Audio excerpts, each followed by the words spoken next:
ఇలాగూ ఇతరుల కార్ల మీద కూర్చుంటాలు, ఇతరుల వస్తువులు నాశనం చేయటాలు, అరాచకాలు చేయటాలకు అంగీకరించడు, చెయ్యడు, ఇంకోటి చేస్తుంటే అంగీకరించడు. వీడు నిన్న ఏం చేశాడు? అడ్డుకున్నాడు వాళ్ళని ఏమన్నా ఆపడానికి ఫ్యాన్స్కి ఏమైనా రిక్వెస్ట్ చేశాడా? తనే వెళ్ళాడు ఇంకా ముందు. ఈయన నీచం క్యారెక్టర్లు. అంటే కొన్ని లక్షల మంది నాకు ఓట్లేసి గెలిపించారు, వాళ్ళందరినీ నేను కలవాలి అని చెప్పి కూడా చెప్పడం మనం. అయితే ఇప్పుడు ఇందాక దీంట్లో రాష్ట్రమంతా బొత్స. ఈ ప్రోగ్రామ్ రాష్ట్రమంతా ఎవరు చూసారు? 10% కూడా చూడరు. రెండు తెలుగు రాష్ట్రాల్లో 10% ఆడియన్స్ చూడరు. ఇది రాష్ట్రమంతా మీరు ఇచ్చి బిల్డప్ ఇచ్చేస్తారు. రాష్ట్రమంతా సంచలనం గాడిది గుడ్డు. ఆఫ్టర్ ఆల్ భూషణికే వాడు వాడికి ఏం టాలెంట్ ఉందని అడిగి వాడి దగ్గర ఏం టాలెంట్ ఎక్స్పోజ్ అయింది దీంట్లో చెప్పండి. నాకు చెప్పండి. ఇప్పుడు వాడు ప్రశాంత్లో ఏమి టాలెంట్ మీరు కనిపెట్టారు చెప్పండి. వాడి దగ్గర ఈ స్పెషల్ టాలెంట్ చెప్పండి ఏముంది? ఏమి టాస్క్లు ఏమున్నాయి? టాస్క్లు అన్నీ గాలి టాస్క్లు. ఏమైనా ఇంటెలిజెంట్ టాస్క్లు ఉన్నాయా? మెదడుకు మేత టాస్క్లు ఏమైనా ఉన్నాయా? ఒక లిటరేచర్ టాస్క్ ఏమైనా ఉందా? ఒక సంగీతానికి సంబంధించిన టాస్క్ ఏముందా? ఒక టాలెంట్ ఎక్స్పోజింగ్ టాస్క్ ఏముంది? గాలి పిల్లల గల్లీలో ఆడే టాస్క్ లాంటి చిల్లర టాస్క్లు దొరుకుతాయి. దీంట్లో నీ టాలెంట్ ఏంది? ఏం స్పెషాలిటీ నీలో? ఏం స్పెషాలిటీ? గతంలో 1-2 చూస్తే స్పెషాలిటీలు కనపడి అవార్డు వచ్చిన వాళ్ళకి ఒక ప్రత్యేకత కనపడేది. నీలో ఏం ప్రత్యేకత ఉంది? ఏమీ లేదు. కామన్ మ్యాన్ ఏంటి కామన్ మ్యాన్? పోయినసారి ఒకసారి గతంలో ఒక 6వ ఎపిసోడ్లో 5లోనే ఎవడో నాగినీడ కూడా వచ్చాడు. నగేశ్వర్ ఇంకో అతను నాయుడు అని వచ్చాడు. తర్వాత దీన్ని పెట్టుకుని ఎమ్మెల్యేలు డిపాజిట్ రాలా.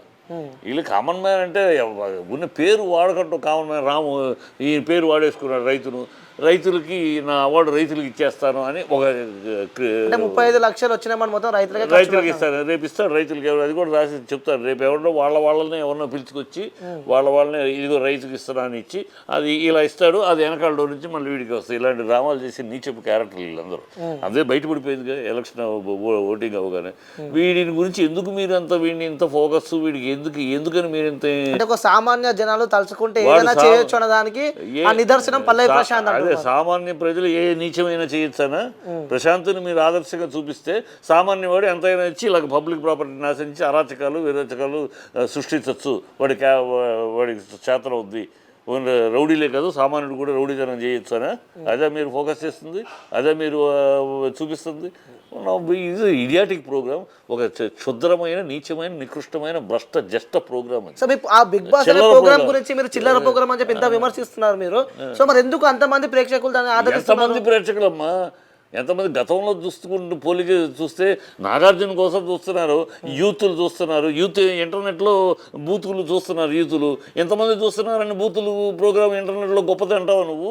ఇంటర్నెట్లో ఎంతమంది చూస్తున్నారు? మరి రామగోపాల్ వర్మ నగ్నంగా సినిమా వేస్తే కోట్లు లక్షలు వ్యూవర్స్. అందుకని అందరూ తీద్దామా? చూస్తారు. బూతుని అట్రాక్ట్ చేసినట్టు మంచిది అట్రాక్ట్ చేయదు. వీళ్ళు నాగార్జున ఉన్నాడు, పైగా నాగార్జునకి వాడిని అరెస్ట్ చేయడం కాదు, నాగార్జునకు నోటీస్ ఇవ్వాలి. నాగార్జునకు బుద్ధి జ్ఞానం ఉండాలి. మనిషి తను ఒక సెలబ్రిటీగా చిరంజీవిని అమితాబ్ బచ్చన్ని సచిన్ టెండూల్కర్ని ఆదర్శంగా తీసుకోవాలి. చిరంజీవి గారు ఒకసారి పెప్సీ యాడ్ ఏదో చేస్తుంటే నారాయణ కమ్యూనిస్ట్ సిపిఎం నారాయణ గారు చిరంజీవి గారికి ఒక లెటర్ రాశారు. ఫోన్ చేయటమో మాట్లాడటమో లెటర్ రాశారు. ఏమంటే మీరు ఈ ప్రోగ్రామ్ చేయడం వల్ల చిన్నపిల్లలందరూ కూడా పెప్సీ తాగటము వాళ్ళ ఆరోగ్యం చెడిపోతానే, మీరు ఇది ఎందుకు చేయాలి, ఆపేయచ్చు కదా అంటే చిరంజీవి గారు నేను ఆ డబ్బులు నేను తీసుకోవట్లేదు, బ్లడ్ బ్యాంక్ ఇస్తున్నాను. బ్లడ్ బ్యాంక్ మీరు ఈ ప్రోగ్రామ్ చేయటం ఎందుకు, వాళ్ళ ఆరోగ్యం చెడగొట్టడం ఎందుకు, మళ్ళీ ఆ బ్లడ్ బ్యాంక్ ఇవ్వటం ఎందుకండి, మీరు మానేయచ్చు కదా అంటే ఆయన ఇమ్మీడియట్గా మానేస్తే కోర్టు కేసులు వస్తాయి అగ్రిమెంట్ అయినాక ఇక నేను చెయ్యను అన్నాడు. ఆ రోజు నుంచి ఈ రోజు దాకా ఆయన అలాంటి ప్రోగ్రామ్ చేయట్లేదు. అమితాబ్ బచ్చన్ పూరిలో యాక్సిడెంట్ అయితే హాస్పిటల్ తీసుకెళ్తే ఆయన పేగు మొత్తం కోసేయాల్సి వచ్చింది. ఎందుకురా అంటే ఆయన కోలా డ్రింక్స్ విపరీతంగా తాగుతాడు, అందువల్ల అది పుచ్చిపోయింది, దాన్ని తీసేయాల్సి వచ్చింది.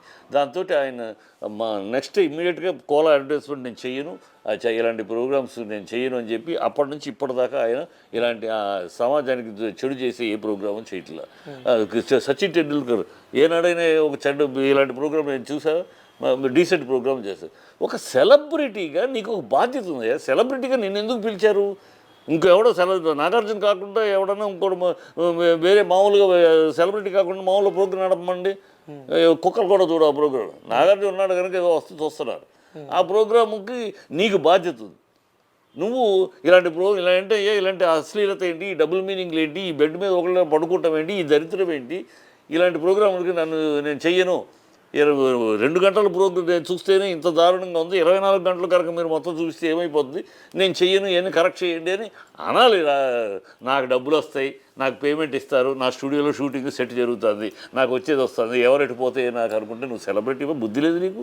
సెలబ్రిటీకి బాధ్యత ఉంటుంది. సెలబ్రిటీ అనేవాడిని నీకు ఒక బాధ్యత ఉంది, సామాజిక బాధ్యత, మిగతా వాళ్ళకు ఉన్నా లేకపోయారు, నీకు ఆ బాధ్యత. నాగార్జునకి ఇవ్వాలి నోటీసు, ఈ స్పాయిలింగ్ ది అని నాగార్జునకి ఇవ్వాలి, ఆర్గనైజేషన్కి ఇవ్వాలి నోటీసు. మీకు పోలీస్ సెక్యూరిటీ పెట్టలేరు, ఇంత ప్రోగ్రామ్ జరుగుతుంటే మీరు సెక్యూరిటీ ఏర్పాటు చేయటం బాధ్యత కాదు మీకు. వాళ్ళకి బాధ్యత లేదు, కంటెంట్లో బాధ్యత లేదు, వాళ్ళ సెలక్షన్లో బాధ్యత లేదు, అబాధ్యత ఆర్గనైజేషన్. డబ్బులు వస్తే చాలు మేమేమైనా చేస్తారంట పిచ్చనా కొడుకులు. ఆ డబ్బులు వస్తే చాలు అనుకుంటే రెడ్ లైట్ ఏరియాలో కూడా బ్రోకర్లకు డబ్బులు వస్తాయి. బ్రోకర్లు అక్కడ నుంచుంటే డబ్బులు వస్తాయి మాకేముందని, వీళ్ళు అక్కడ మూలకు ఒక రెడ్ లైట్ ఏరియా కట్టుకోమనండి డబ్బుల కోసం. అంటే అలా అని అంత రీఛార్జ్ అయితే ఆ పని చేయమనండి. రెడ్ లైట్ బ్రోకర్ల కన్నా హీనంగా ప్రతి టాస్క్ వెనకాల ఒకటి మాట్లాడడం, ముందు ఒక మాట్లాడడం, ఒకరిని అబ్యూజింగ్గా వాడడం, బ్యాడ్ వర్డ్స్ మాట్లాడడం, అలాంటిది ఎప్పుడు స్పెషల్లీ అమ్మాయిల విషయంలో కూడా, ఆడపిల్లల విషయంలో కూడా ఇలా మాట్లాడడం ఎప్పుడూ లేదు. ఇంకా చిన్న చిన్న గొడవలు అంటే అది బిగ్ బాస్ హౌస్లో కామనే. సో ఖచ్చితంగా ప్రశాంత్ లోపలికి వచ్చాక తన కష్టం మీదే తను టైటిల్ తీసుకున్నాడు అని నేను సందీప్ గారు భావిస్తున్నాం. ఇది 100% నిజం. అయితే ఈ కోర్టు ఈ విషయంపై 14 రోజులు రిమాండ్ విధించిందండి, జైల్లో పెట్టిందండి. దీన్ని ఎలా చూస్తారు మీరు? 14 రోజులు అనమాట. ఒక పరంగా అండి, ఎప్పుడైతే మనము పోలీస్ వాళ్ళ రూల్స్ అండ్ రెగ్యులేషన్స్ అవైతే మనం క్రాస్ చేస్తామో దానికి ఖచ్చితంగా వాళ్ళ సైడ్ నుంచి వాళ్ళు యాక్షన్ తీసుకుంటారు. సో ఎప్పుడు కూడా నేను దాన్ని రెస్పెక్ట్ చేస్తాను. కానీ ఇది ప్రశాంత్కి తెలియకుండా జరిగిన విషయం. అంటే ప్రశాంత్కి తెలియకుండా తన చుట్టూ ఉన్న వాళ్ళు, ఫ్యాన్స్ అవనివ్వండి, ఎవరైతే అవనివ్వండి, వాళ్ళ సొంత మనుషులు అవనివ్వండి, వాళ్ళు పిచ్చెక్కిన కోతుల్లాగా, ఇప్పుడు కోతికి కొబ్బరి చిప్ప దొరికితే ఎలా ఉంటుందో, తర్వాత నుప్పు మీద ఉంటే ఇంకా ఎగురుతుందట. అదండి, కోతికి కొబ్బరి చిప్ప దొరికితే ఎలా ఉంటుందో అసలు వీళ్ళని ప్రశాంత్ ఫ్యాన్స్ అండి, ప్రశాంత్ ఫ్యాన్స్ అని చెప్పను, కొంతమంది అన్నపూర్ణ దగ్గర ఉన్న వాళ్ళని నేను అసలు నీచమండి, ఎంత నీచమైన మనుషులంటే వాళ్ళ బిహేవియర్స్ చూస్తున్నాను. ఒక్కొక్క సెలబ్రిటీని ఎలా తిడుతున్నారంటే అసలు మీరు మనుషులేనారా? మీ ఇంట్లో మీ పేరెంట్స్ ఉంటారు, మీ అమ్మ నాన్న మిమ్మల్ని ఎలా పెంచారు, ఎంత ధైర్యం ఉంటే వాళ్ళు స్క్రీన్కి వచ్చి వీడియోస్ తీసి పెట్టారు. సో నిజంగా అలాంటి వాళ్ళకి ఖచ్చితంగా ఎవరైతే ప్రశాంత్ని ఇరికిచ్చేసి ప్రశాంత్ ఫ్యాన్స్ అని చెప్పుకుంటూ ఈరోజు ప్రశాంత్కి పరిస్థితి తీసుకొచ్చారో ప్రతి ఒక్కరిని కార్లు పగలగొట్టడం కానీ మిగతా సెలబ్రిటీస్కి ఎవరెవరైతే ఇబ్బంది పెట్టారో వాళ్ళందరికీ ఖచ్చితంగా నాకు శిక్ష వేయాలని కోరిక. కానీ నిజంగా చెప్తున్నానండి, నాకు తోడ బుట్టకపోయినా ప్రశాంత్ జర్నీ నేను చూశాను. స్టార్టింగ్లో ప్రశాంత్ ఫ్యాన్స్ వల్ల నేను కూడా కొంచెం ఇబ్బంది పడ్డాను. నేను చాలా వీడియోస్ కూడా చేశాను. ప్రశాంత్ ఫ్యాన్స్ వల్ల చాలా మందికి బ్యాడ్ కామెంట్స్ పెట్టడం అలా చేశారు. అప్పుడు నేను చాలా ఇంటర్వ్యూస్ చేశాను. అప్పుడు వాళ్ళ ఫ్యామిలీలో ఒకరు ఫోన్ చేశారు నాకు. వాళ్ళ ఫ్యామిలీలో ఫోన్ చేసి, అక్క మాకు సంబంధం లేదక్క, మా మనుషులైతే కాదక్క, నిజంగా మీరు బాధపడితే సారీ అక్క, నిజంగా బ్యాడ్ కామెంట్స్ ఎవరు పెడుతున్నారో మాకు సంబంధం లేదక్క, ప్రశాంత్ పేరు చెప్పుకొని వేరే వాళ్ళు పెడుతున్నారక్క అని వాళ్ళ ఫ్యామిలీ మెంబర్స్ నాతో మాట్లాడారు. సో దాని తర్వాత సందీప్ గారు ఎలిమినేషన్ అయిపోయి బయటకు వచ్చారు. బయటకు వచ్చిన తర్వాత ప్రశాంత్తో పర్సనల్గా తను ఉన్నారు కాబట్టి అసలు ప్రశాంత్ నేచర్ ఏంటి, ప్రశాంత్ ఎలాంటి వాడు అనేది నాకు క్లియర్గా చెప్పాడు. కానీ ప్రశాంత్ వెరీ గుడ్ పర్సన్, చాలా పర్సన్. ఇంకా యాటిట్యూడ్ అంటారండి, అది కొంతమందికి ఉంటుంది. చిన్న స్థాయి నుంచి ఎక్కడో ఉన్న అతను అసలు నేను గెలుస్తానా గెలవనా, ఇండస్ట్రీలో ఒక హీరోతో పక్కన నిలబడి ఫోటో తీసుకుంటే చాలు అనే ఒక మనిషి సడన్గా నైట్కి నైట్ ఇంత స్టార్డమ్, ఇంత సెలబ్రిటీ అయిపోయాడు. టైటిల్ వచ్చింది అనగానే వాడికి ఎలా బిహేవ్ చేయాలో తెలియలేదు. ఎవరైతే వాడిని నువ్వారా క్రిటిసైజ్ చేసిన వాళ్ళు ఉంటారు కదా, అరే నీ ముఖానికి బిగ్ బాస్ ఏంట్రా, అలాంటి వాళ్ళకి ఆన్సర్ ఇవ్వాలి అనే దాంతో వచ్చిన బిహేవియర్ తప్ప వాడు ఒకరిని హర్ట్ చేయాలి, ఒకరిని బాధ పెట్టాలి, అంతవరకు ఒక దరిద్రంలో జరిగిపోయిందండి. నిజంగా ఎంత బాధ అనిపిస్తుందంటే, వాడికి ఒక టైటిల్ తీసుకున్నాడు ప్రశాంత్, ఒక టైటిల్ తీసుకొని బయటకు వచ్చాడు. శనీశ్వరుడు నెత్తి మీద తాండవించినట్టుగా ఒక్క నైట్లో స్టార్డమ్, ఒక్క నైట్లో 1 నైట్లో మొత్తం ఇంత ఘోరం జరిగిపోయింది. అయితే జ్యోతి గారు చాలామంది ఏమంటారంటే మీరు అన్న టైటిల్ రైతు బిడ్డ అన్న సెంటిమెంట్ ద్వారా వచ్చింది, నిజంగా అతనికి ఏం టాలెంట్ లేదని అంటున్నారండి. రైతు బిడ్డ అన్న ఒక సెంటిమెంట్తో తనకి టైటిల్ వచ్చేసింది అంటున్నారు, దీన్ని ఏమంటారు? అంటే లోపల బిగ్ బాస్ హౌస్లో అయితే సెంటిమెంట్ టాస్క్లు అయితే పెట్టలేదు కదండి. అసలు 100% రాంగ్ అండి. పల్లవి ప్రశాంత్ అనే వారికి టైటిల్ వచ్చిందంటే 100% డిజర్వ్. ఎందుకంటే అక్కడ ఎండమాల్ షైన్ ఇండియా టీం వాళ్ళు కానివ్వండి, ప్రతి ఒక్కరు చుట్టూ కొన్ని వేల కెమెరాల్లో అబ్జర్వ్ చేస్తుంటారు ఒక మనిషిని.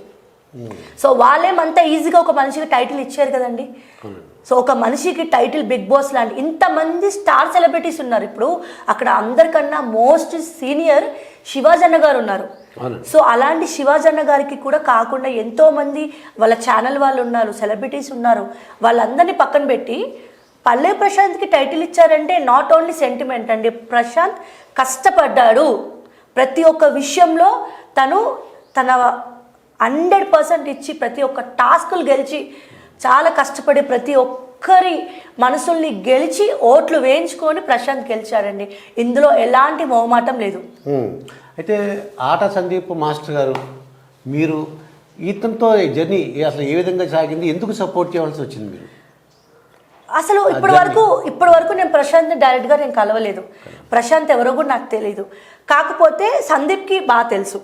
సో హౌస్లో ఉన్నప్పుడు సందీప్ ప్రశాంత్ బాగా మాట్లాడుకునేవారు. ఒక చిన్న విషయంలో కూడా వాళ్ళిద్దరికి మిస్అండర్స్టాండ్ వచ్చింది. దాని తర్వాత కూడా ప్రశాంత్ సందీప్తో బాగా కలిసి ఉండేవాడు, అలాగా నాకు తెలిసింది. బట్ యాజ్ ఏ ఆడియన్గా నేను చూసి ఇప్పుడు నేను కూడా ఒక చిన్న ఊరు నుంచి, ఒక చిన్న స్థాయి నుంచి ఒక మంచి డాన్సర్ అవ్వాలని ఇండస్ట్రీకి ఏ సపోర్ట్ లేకుండా ఒక ట్రెడిషన్ ఫ్యామిలీ నుంచి వచ్చి ఇండస్ట్రీలో కష్టపడుతున్నాను. స్టిల్ నాకు తెలుసు ఇండస్ట్రీకి రావడం అంత ఈజీ కాదు అని. అలా నేను ఒక ప్రశాంత్ ఒక ఆడియన్గా చూసి నేను తన గురించి అన్నీ తెలుసుకొని వాళ్ళ ఫ్యామిలీ మెంబర్స్కి కాల్ చేసి ప్రతిదీ కూడా నేను తెలుసుకుంటున్నాను ప్రశాంత్ ఎలాంటి వాడు ఏంటి అనేది. బట్ నిజంగా అండి వాళ్ళ మదర్ని చూస్తే నాకు చాలా బాధ అనిపిస్తుంది. ఎవరో చేసిన తప్పుకి, అంటే ప్రశాంత్ దగ్గర ఉన్న వాళ్ళందరూ కూడా ప్రశాంత్ని ఫస్ట్ రాంగ్ గైడెన్స్ ఇచ్చారు. టైటిల్ తీసుకొని వచ్చే వ్యక్తికి బయట ఏం జరుగుతుందో తెలియదు.